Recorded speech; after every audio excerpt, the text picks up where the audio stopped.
Hi guys, welcome back to my channel. Welcome to Motoring and Tech World. If you're new here, thanks for joining, and if you are a returning viewer, it's always great to have you back. Today we have the Hyundai Tucson. This is a 2023 Hyundai Tucson 2-liter turbo. It's a diesel and it's priced at 800,000. What does this car have to offer? Now in this video I'm going to be comparing it to the Kia Sportage, and let's find out which one between these two are better. So guys, stay tuned. Watch till the end, because today it's going to be a fight between the Sportage and the Tucson. Let's see which one is better. They both have absolutely amazing specs, but it's going to come down to the very small, minute details. How is it to own the car?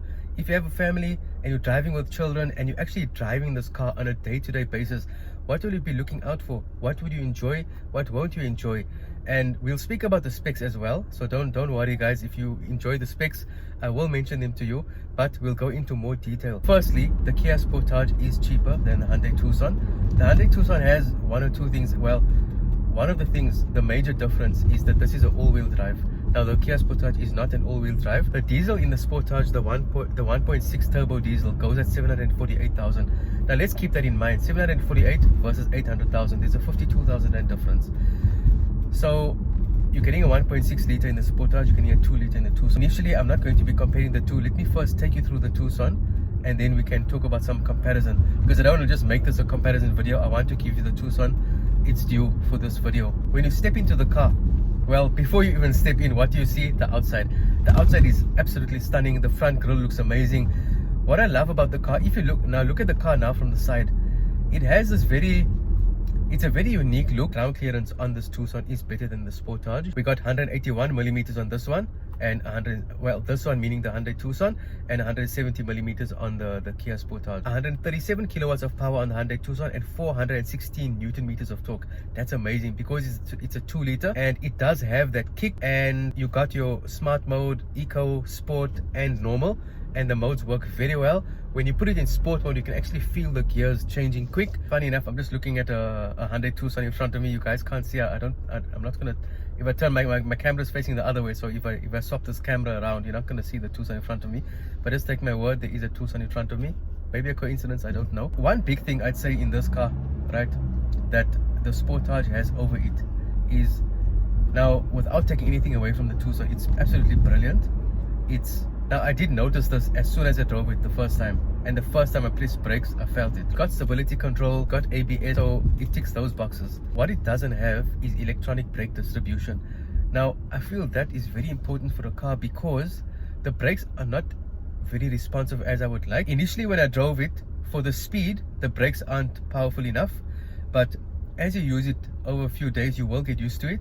And because if you buy this car, you're not actually going to be driving so many different cars, so you won't notice the difference, unless you're a person who's been driving cars that have electronic brake distribution all the time, and then you will notice a difference, like when you're pressing the brake. If not, you won't really notice, but I did notice. So if that's something that you like in a car and you need, and then you should actually probably tend towards a Sportage. But you can't actually make a decision just because of one thing, unless it's that important to you. Aesthetically, the interior is absolutely stunning. This is the N Line, right? So it's the top of the range, it's all-wheel drive, it has the red stitching inside, it's got the infotainment system is so nice to use. Although it doesn't have the single panel that the Kia Sportage has, it still has like a double panel, your top panel and a bottom. The bottom is for the bottom is for the climate control, and the top is for everything else. Apple CarPlay works absolutely beautifully in this car, and you can connect it wirelessly, guys. And once your Apple CarPlay is connected wirelessly, then when you want to connect it again, you don't actually need to. You just put your car on and it picks up your phone, as long as you have the same phone. Guys, remember, the only time Apple CarPlay is not going to automatically connect to your car is if you take someone else's phone in the car, or your husband or your wife or your friend's phone. So guys, take the same phone, then you will always be connected to Apple CarPlay. Infotainment system, easy to use, it's very responsive. There's no lags or anything like that. And there's a lot of customization on the digital cluster that you can do. You can play around. Currently you can see now on my digital cluster I got cubes. It actually gives it like a futuristic kind of a look. Then every time you change, like every 10 kilometers, and the cube spins around. I'll try to get that for you guys on a video. If I did get it, you'll see it now. If I didn't, then I'm sorry I didn't get it. But there is cubes for sure. Look up here, you might see a subscribe button somewhere here, but there's also a panoramic sunroof. I'm going to open it now. Let's see if you guys can see it. It's very nice. And you know, sometimes even if you don't keep the sunroof open, what you can do is leave the one part open so you can get the extra sunlight, and the extra sunlight is actually very nice. So in terms of other aesthetics and practicalities of the car, steering wheel, it's very nice. And one nice thing, well, not just one nice thing, but another nice thing, this Tucson top of the range N Line has heated seats, cooling seats, and a heated steering wheel, and they're all very easily accessible down here. So in the middle you got the heated seats, and then on either side you got the heated steering wheel in the middle, and on either side you got the heated seats and ventilated seats. Do have wireless charging, and a nice thing is there's a slot specifically for your phone, so you put your phone there and you got space next to it for something else. You do have two USB ports very neatly situated in the car, one on either side, and then you have a 12-volt socket in the center. I know we're talking a bit about the front, but let me just tell you guys, 536 liters of boot space. That's absolutely amazing. And you can put the seats down 60-40 split, and you have a flat load space. You can load, sure, we loaded some big items in the, I mean, you can load bicycles in here, you can load trampolines, you can load your camping gear. So that's why, I mean, this is an all-wheel drive, and you got that extra ground clearance. I said 181 millimeters, and because it's all-wheel drive, 181 millimeters, you got that power, that diesel, good for long road. And if you want to go camping, you got an amazingly big boot to make use of. So this car, the Hyundai Tucson, it all comes down to what you like. It's an absolutely great car for a family. If you are in the range of 700 to 800,000 and you're looking in that range, then guys, the Hyundai Tucson N Line 2-liter diesel, turbo diesel, is one you should not walk past. Well, if you walk past, check it out, but it's something that you should put on your list. If you are thinking about Kia Sportage, then you must add this Hyundai Tucson onto your list. If you do go on the long road and you like to use cruise control, then adaptive cruise control is a great luxury to have. And if it's really important, then that might be the reason why you'll go with the Tucson and not the Sportage. I do have two Sportage videos, the two of the latest ones. I do have the EX version of the Sportage, and I've got the top of the range GT Line S.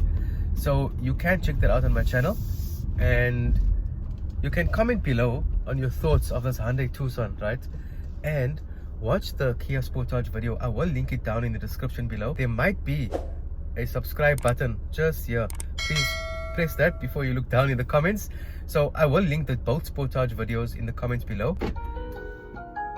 That's the sign of the car going off. Sorry, not the sign, the sound. So guys, if you are going on the YouTube search and you're searching for Mazda CX-5, Kia Sportage, Hyundai Tucson, Suzuki Vitara Blazer, Toyota Urban Cruiser, have a look on my channel. I've got all those videos. Not the Urban Cruiser, I got the Suzuki, the Suzuki Vitara Blazer, not the Urban Cruiser. If you like the style of review, we go through the practicalities. It's not just about a spec sheet.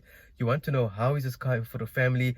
Does it feel, now this car, because it's big, now it's not a compact SUV, it's a good size SUV. So when your children, if you have 2 or 3 or 1, if you have, but I'm focusing on 2 or 3 here, if you have 2 or 3 kids that can make a lot of noise, then even though you don't have a 7-seater, this 5-seater is so big that your children wouldn't feel that close to you. Because sometimes if you have a compact SUV that is a bit tight, then your kids could feel like they're sitting with you in the front seat. So that's how loud the noise is.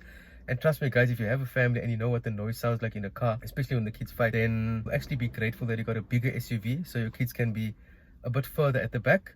Not to say you don't want them close to you, obviously, because I mean, you want them by you. That's why you brought them in the car, right? Otherwise you can just leave them at home. But if they are in the car, then you will definitely be grateful that you have a bigger SUV. So guys, this is the end of the Hyundai Tucson video. I tried to give you guys an indication of, you know, how it is as a family, how will it be to own this car, to drive it, and what the car is suited for. So I hope you found value. Comment below on what's your favorite feature on this Hyundai Tucson, and what do you think, guys? Let's do a vote down below. Hyundai Tucson or Kia Sportage? My vote is, I'll put it down in the comments below after you guys comment. So once you guys comment, then I will only put mine. Guys, that's the end of the video. I hope you enjoyed it. Please remember, as always, please, what was that? Subscribe to the channel, right? You'll see another subscribe button coming here.